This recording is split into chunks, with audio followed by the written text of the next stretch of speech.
To education institute में आपका स्वागत है। आज की सेशन की बात की जाए तो आज का सेशन है करंट अफेयर स्टैटिक जीके, यानी कि जो 7 दिन का करंट अफेयर उसका यानी कि इम्पोर्टेंट क्वेश्चन लेकर आए हैं जो एग्ज़ाम की दृष्टि से इम्पोर्टेंट है। तो स्टार्ट करते हैं। फर्स्ट क्वेश्चन, किस संस्था ने 2022 ग्लोबल ट्रेंड्स रिपोर्ट जारी किया है? तो किस संस्था ने जारी किया है? तो world bank, WHO, WTO, UNOHCR। तो इसका राइट आंसर क्या हो जाएगा? तो इसका राइट आंसर हो जाएगा डी। इसका राइट आंसर क्या हो जाएगा? डी।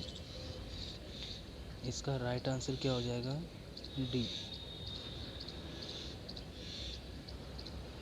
इसका राइट आंसर क्या हो जाएगा? डी। अब किस संस्था ने 2022 में ग्लोबल ट्रेड किया था? तो इसकी कुछ जानकारी है जो इम्पोर्टेंट है।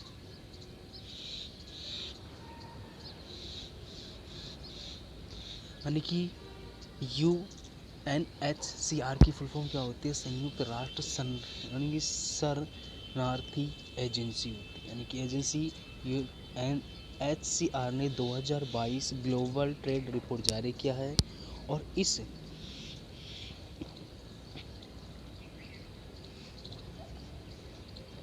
यानी कि इस रिपोर्ट के अनुसार विश्व स्तरीय यानी कि विश्व स्तर पर अब 10 करोड़ लोग अपने घरों से भागने को मजबूर हो गए। यानी कि क्या हो गए? भागने को मजबूर हो गए। UNHCR ने दुनिया भर में खाद्य असुरक्षा यानी कि फूड सिक्योरिटी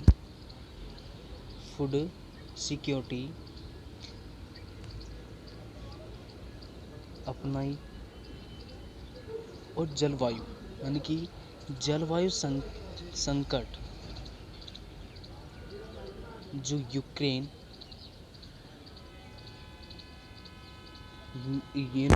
में युद्ध और अफ्रीका से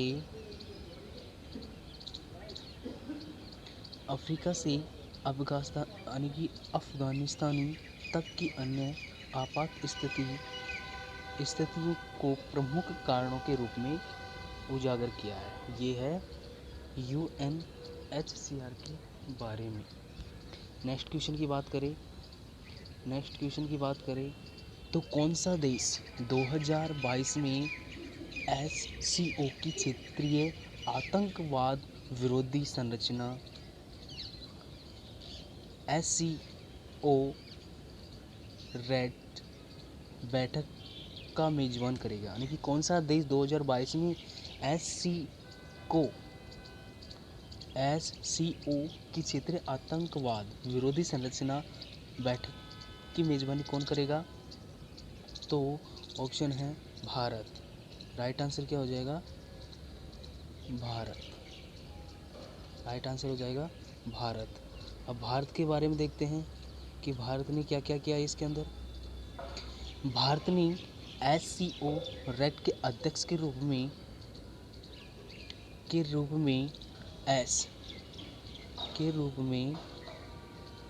SCO की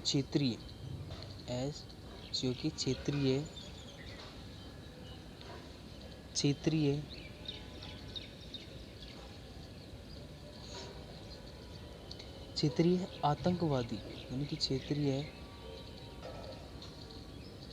क्षेत्रीय आतंकवाद विरोधी संरचना जो कि क्या होता है ना SCO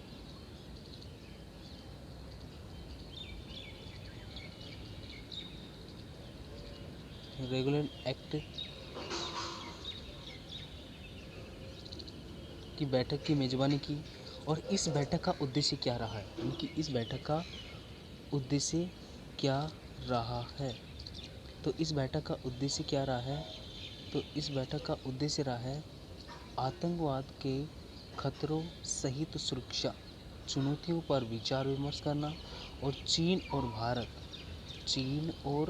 भारत शंघाई सहयोग संगठन SCO शंघाई सहयोग संगठन के अन्य सदस्य देश के प्रतिनिधित्व मंडल ने नई दिल्ली में इस बैठक में भाग लिया। किस मंडल में भाग लिया, इस बैठक में भाग लिया। इस मंडल में क्या लिया, भाग लिया।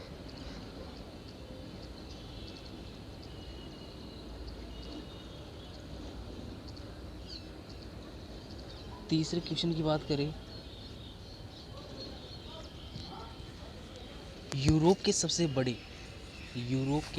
सबसे बड़े स्टार्टअप सम्मेलन विवाटेक में किस देश को वर्ष के देश के रूप में मान्यता दी गई थी। तो किस देश को दी गई थी, इसका राइट यानी कि बांग्लादेश, भारत, चीन और रूस। इसका राइट आंसर हो जाएगा भारत। क्या हो जाएगा, भारत हो जाएगा। अब भारत ने क्या क्या किया इसके अंदर, ये इम्पोर्टेंट जानकारी फैक्ट है। यूरोप की सबसे बड़े स्टार्टअप सम्मेलन विवाटेक ने भारत को वर्ष देश के रूप में मान्यता दी थी। यूरोप के सबसे बड़े स्टार्टअप सम्मेलन विवाटेक ने भारत को वर्ष के देश के रूप में मान्यता दी। दूसरा इम्पोर्टेंट फैक्ट क्या है, यानी कि इंडिया पवेलियन का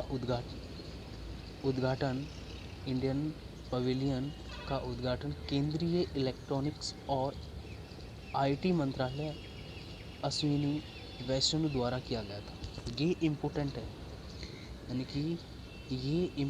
है, यानी कि यूरोप के सबसे बड़े स्टार्टअप सम्मेलन में यानी कि किसको मान्यता दी गई थी, विवाटेक ने भारत को वर्ष देश के रूप में मान्यता दी गई थी।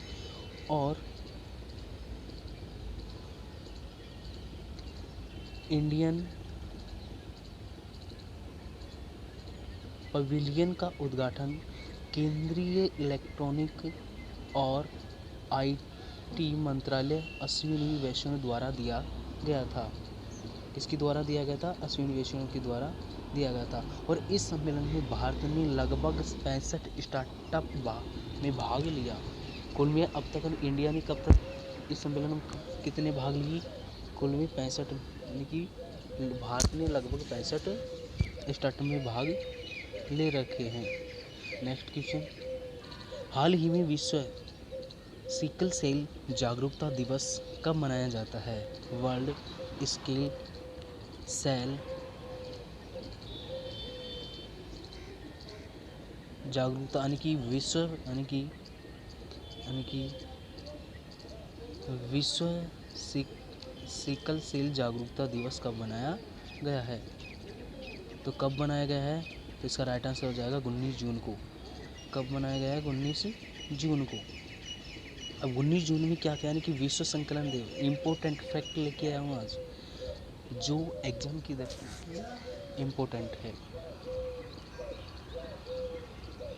विश्व संकलन सेल दिवस हर साल 19 जून को मनाया जाता है। किस जून को मनाया जाता है, 19 जून को मनाया जाता है। और यह रक्त संबंधी बीमारियों को दूर करता है। किससे संबंधित बीमारियों को दूर करता है, रक्त संबंधी बीमारियों को दूर, यानी कि यह रक्त संबंधी बीमारी है। विश्व सिकल सेल दिवस कब मनाया जाता है, 19 जून को। यह रक्त संबंधी बीमारी है, यानी कि संबंधित बीमारी। संयुक्त राष्ट्र महासभा ने 22 दिसंबर 2008 को सिकल सेल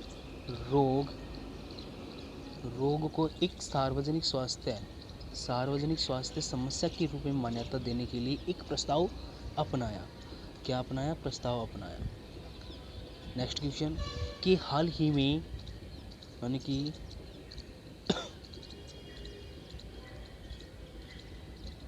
हाल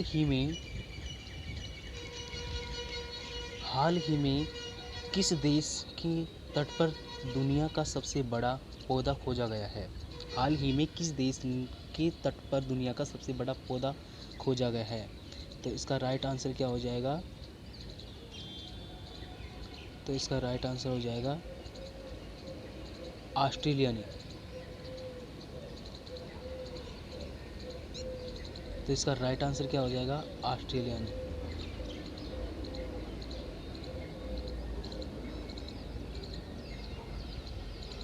ऑस्ट्रेलिया में यानी कि ऑस्ट्रेलिया यानी कि पश्चिमी ऑस्ट्रेलिया के तट पर, ये इम्पोर्टेंट फैक्ट जो कॉपी में नोट डाउन कर लेना कि आज का जो करंट अफेयर है, जो Delhi police, RPF, ALP technician, Delhi police MTS, head constable, AWTO, LDC यानी कि हर प्रकार की वैकेंसी की जो करंट अफेयर आता है उसमें इम्पोर्टेंट क्वेश्चन रहने वाले हैं आज की सेशन में। पश्चिमी ऑस्ट्रेलिया के तट से दूर उथले पानी में दुनिया के सबसे बड़े जीवित पौधे की खोज की गई। विशाल समुद्र घास यानी कि ऑस्ट्रेलिया के अंदर क्या है? विशाल समुद्री घास, एक समुद्री फूल वाला पौधा जिसके यानी कि पोसीडोनिया ऑस्ट्रेलिया के नाम से जाना जाता है। इस पौधे के नाम किस नाम से जाना जाता है? एक समुद्री फूल वाला पौधा किस नाम से जाना जाता है? तो ये किस नाम से जाना जाता है? पोसीडोनिया ऑस्ट्रेलिया के नाम से जाना जाता है।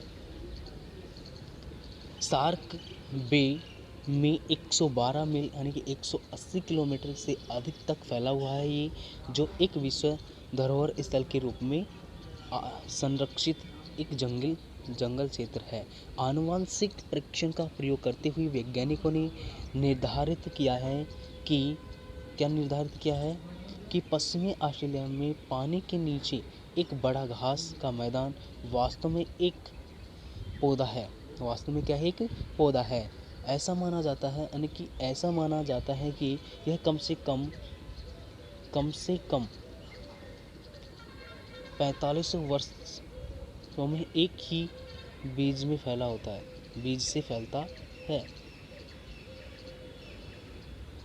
पौधा इतना बड़ा है क्योंकि यह खुद को क्लोन करता है आनुवंशिक रूप से समान शाखाएं बनाता है। ऑस्ट्रेलिया के प्रधानमंत्री यानी कि इम्पोर्टेंट है कि ऑस्ट्रेलिया के प्रधानमंत्री कौन है? Anthony Albanese. और ऑस्ट्रेलिया की राजधानी क्या है? कैनबेरा। और ऑस्ट्रेलिया की मुद्रा क्या है? ऑस्ट्रेलियाई डॉलर। नेक्स्ट क्वेश्चन की बात करें कि आरबीआई ने कितने रुपए तक के लेन देन के लिए मैंडेट की सीमा बढ़ा दी गई है? तो कितने रुपए की आरबीआई ने कितने रुपए के लिए मैंडेट की सीमा बढ़ा दी गई है? तो इसका राइट आंसर हो जाएगा 15,000। पहले ये 5,000 रुपये थी। मैंडेट की जो लिमिट थी वो 5,000 थी। अब इसको बढ़ाकर 15,000 कर दिया गया था। और यह यानी इसका मतलब है कि प्रति लेन देन 15,000 रुपये के भुगतान के लिए अतिरिक्त सत्यापन की आवश्यकता नहीं होगी, यानी कि अलग डॉक्यूमेंट लगाने की जरूरत नहीं होगी। नेक्स्ट क्वेश्चन, हाल ही में किस देश ने अपना तीसरा विमान वाहक पोत फुजियान लॉन्च किया है? तो किस देश ने किया है? तो ये किया है दक्षिण अफ्रीका ने किया, यानी चीन ने किया है। किसने किया है? चीन ने किया है। तो भारत का पहला विदेशी विमान पोत विक्रांत था। कौन था? विक्रांत।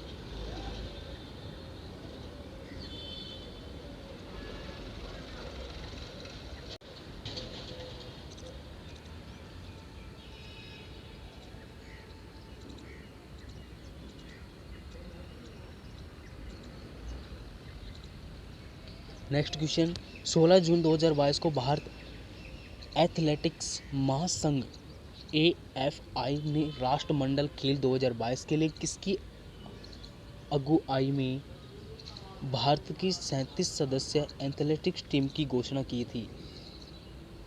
तो इसका राइट आंसर क्या हो जाएगा? नीरज चोपड़ा। टोक्यो ओलंपिक के स्वर्ण पदक विजेता नीरज चोपड़ा, जो 28 जुलाई से 8 अगस्त तक बर्मिंघम में होने वाले राष्ट्रमंडल खेल 2022 में 37 सदस्य भारतीय टीम की एक अगुवाई करेंगे।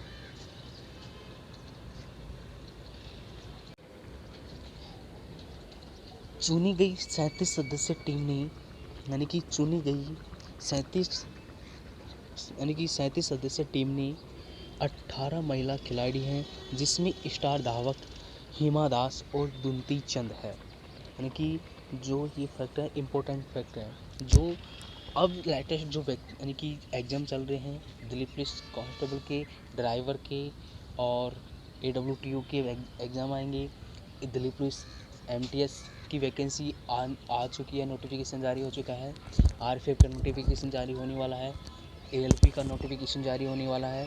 तो ऐसे तमाम प्रकार की वैकेंसी है, उनके अंदर करंट अफेयर पूछा जाता है। तो इस यानी कि आज की क्लास जो करंट अफेयर से रिलेटेड है, यानी कि यानी कि पहली कॉमनवेल्थ खेल यानी कि पहले कॉमनवेल्थ खेल 1930 में हैमिल्टन कनाडा में किया गया था। क्या कभी भारत में हुआ? नहीं, यानी कि भारत में हुआ। ये क्वेश्चन है, क्या भारत में भी हुआ था ये? नेक्स्ट क्वेश्चन, 15 जून 2022 को जारी यानी कि 15 जून 2022 को जारी विश्व शांति सूचकांक 2022 में भारत का कौन सा स्थान रहा है? तो कौन सा स्थान रहा है? तो 135वां स्थान रहा है भारत में, 135वां स्थान रहा है।